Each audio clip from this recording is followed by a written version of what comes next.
Hola amigos, vamos a hablar un poco sobre las heridas de la infancia y de cómo sanarlas. Vemos a veces a las heridas de la infancia como si fueran tapones que bloquean la energía. Pero, ¿qué sucede cuando las situaciones que nos han afectado no se hallan en nuestra conciencia y no podemos evocarlas? ¿Cómo trabajamos eso? ¿Qué pasa cuando se han producido en nuestra infancia episodios violentos?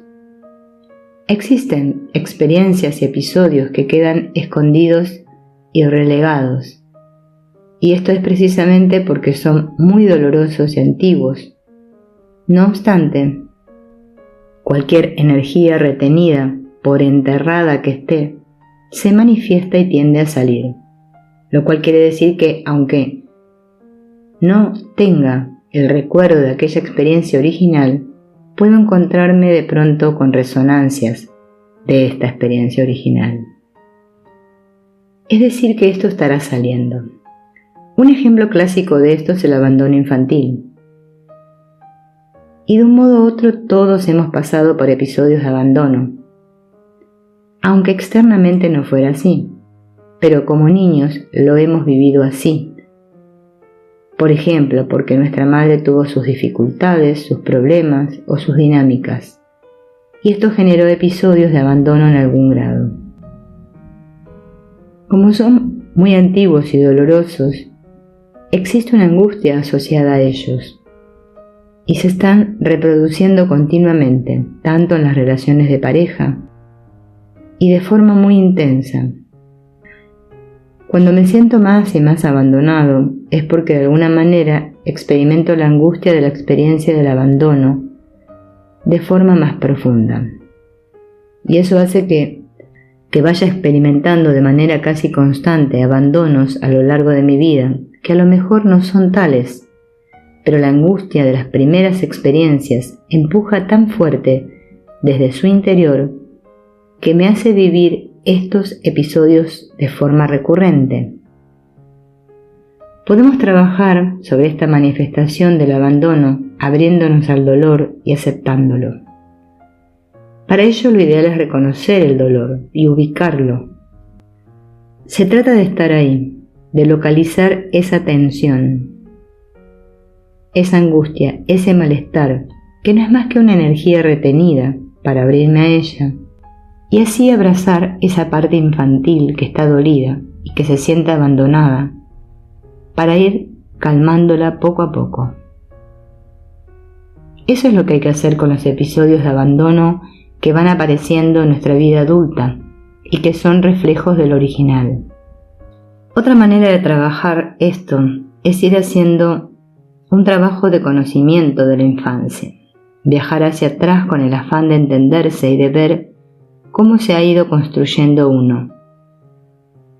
Y a medida que nos ocupemos del pasado irán surgiendo recuerdos, pero no con ánimo de recrearnos, sino de entender las estructuras básicas de nuestra personalidad, de nuestro personaje, que se edificaron en la infancia. Y de esta indagación de la infancia es natural que vayan saliendo a flote experiencias que creíamos olvidadas, con lo que aparecerá más claramente el recuerdo original. Lo que también nos ofrece una oportunidad estupenda para aplicar el remedio de la aceptación, ya que en este viaje hacia la infancia uno también puede curarse directamente, y no a través de un reflejo, sino del episodio original de abandono de la madre, que es el que se repite en el de la pareja o en el del amigo. Trabajando en las reproducciones actuales en tu vida, puedes ir acercándote al original. Esta es otra manera complementaria de curarlo. Por muy enterrado que esté el dolor, va a ir aflorando a través de los reflejos, y la vida cotidiana nos manifiesta toda nuestra dinámica inconsciente. Si estamos muy alertas y muy conscientes respecto a las cosas que van surgiendo, y no las proyecto hacia el exterior, que es la trampa, estoy abriendo la puerta del inconsciente. Entonces, cuando me duele algo, en lugar de considerar que el culpable es el mundo externo, me doy cuenta de que se trata de algo que llega del interior. Al empezar a ocuparme del dolor como de una realidad viva que se encuentra dentro de mí. Y así estoy abriendo la puerta que da al inconsciente y estableciendo una relación con él. Al inconsciente hay que tratarlo, por un lado, limpiando las cargas, y por el otro, reeducándolo.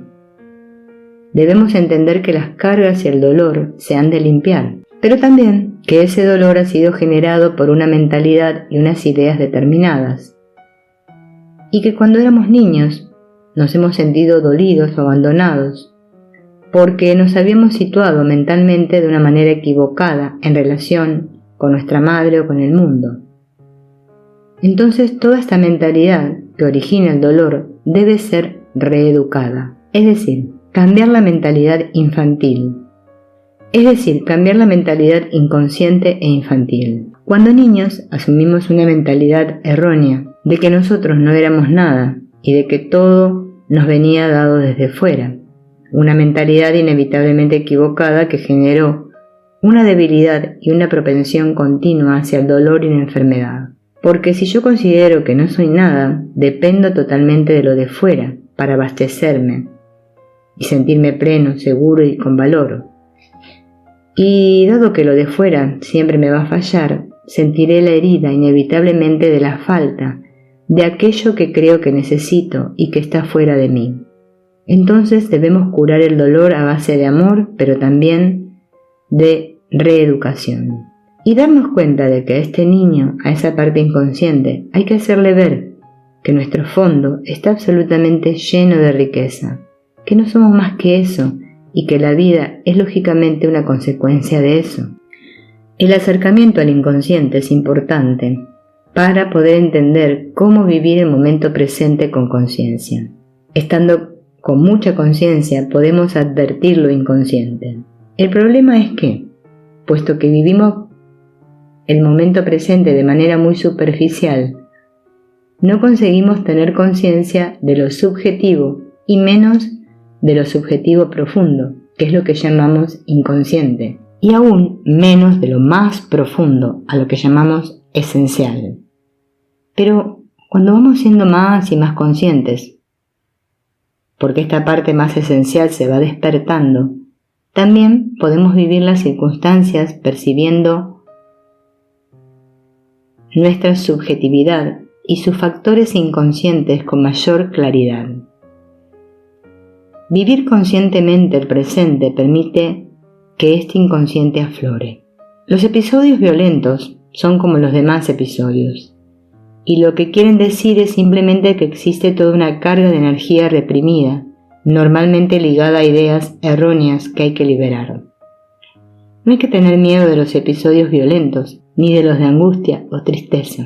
Simplemente hay que ir tomando conciencia, viviendo aquello y dándonos cuenta de que en nuestra condición adulta actual, esas cosas ya no presentan el carácter desgarrador que tenían para el niño en su inconsistencia y en su debilidad, para el cual aquella situación era inabordable e inasumible. Hoy, ya maduros y adultos, debemos revisar lo vivido para darnos cuenta de que son cosas que podemos comprender, incluida la razón de esas actitudes violentas por parte de quien las cometió, para aceptar el impacto de todo aquello y aceptarlo hondamente, para limpiar cualquier situación y por último reeducar el inconsciente y reconocernos como la realidad profunda que somos. La verdadera clave no es otra que la práctica y el trabajo cotidiano, el desplazamiento de nuestra atención hacia adentro, para adquirir mayor confianza en nosotros mismos y en la vida. Eso es algo que debe ir ganándose día a día. Hacen falta más espacios en los que uno pueda soltar las ideas que tiene sobre las cosas para saborear algunos instantes, aunque sean muy pocos, de presencia y de silencio, y en los que uno pueda sentirse a sí mismo sin ninguna idea. Estos breves instantes de bendición quizás segundos en un largo proceso de meditación de media hora o de una hora entera, son pequeños destellos, pero destellos atemporales, como una grieta que se abre hacia una dimensión sin tiempo. Y esto hay que ir consolidándolo, por un lado abriendo esas grietas y por el otro comprendiendo que no solo la práctica meditativa es fundamental, sino también entender, desactivar y desacreditar ese proceso mental en el que estamos inmersos. Es tan importante esos momentos de silencio como darnos cuenta de que los proyectos de la mente no nos llevan absolutamente a nada, que no son más que un montaje de nuestras expectativas, un espejismo detrás de otro, y que nos conducen inevitablemente hacia la frustración, lo cual irá produciendo poco a poco un descrédito de esta vida tan colgada del futuro. No debemos creer que la meditación es la única herramienta. Es básica porque te abre, porque te ayuda a tomar contacto con lo que está fuera de todo el montaje mental en que vivimos y te ayuda a reconocer la riqueza de tu interior frente al exterior. Pero también es imprescindible que exista una vocación clara de entrega y de volcarnos absolutamente en el presente, de ser conscientes y de acabar entendiendo que nuestra dinámica mental no nos conduce a nada. E irnos dando cuenta de que la verdadera plenitud no radica en lo que pasará ni en lo que podría llegar a pasar o en el resultado de una acción, sino en la entrega con la que la cometo. Uno también debe tener una actitud decidida y positiva, además de estar atento a los mecanismos del personaje, para ir captando sus errores y su falsedad. Todo esto poco a poco va produciendo un desplazamiento cada vez mayor hacia ese fondo y hacia una vida vivida desde ese fondo, ya que nos damos cuenta de que no hay otra, de que lo otro es una trampa, un engaño que no hace más que llevarnos hacia el dolor, hacia las falsas esperanzas y hacia un pozo de sufrimiento. Este habitar en el silencio y sumergirse en él por completo es sin duda lo más poderoso, porque es así donde vamos a encontrar la fuente de todo el poder, de todo el conocimiento, de todo el amor y de toda la plenitud. La mente nos va a lanzar mensajes como que estamos perdiendo el tiempo, ya que está acostumbrada a que perder el tiempo significa no seguir con su proceso de resultados y de metas, de elaborar y de explicar. Es como la entrada a la cueva de Alí Baba. Vienes del radiante sol del desierto y penetras en una cueva que se cierra, en una oscuridad aparente, pero que es total y completa. Y no solo oscuridad, sino también silencio. Uno se queda ahí, parece que no hay nada y puede decirse, ¡qué inoperante! ¿Qué hago yo aquí con lo que hay fuera? Tantas cosas que ver, tantas cosas que hacer. Fuera están todas las riquezas y aquí no hay más que oscuridad, no hay nada. La mente se revela y uno incluso se siente perdido. Sin embargo, si uno espera con paciencia y se relaja, al final se producirá un fenómeno extraordinario.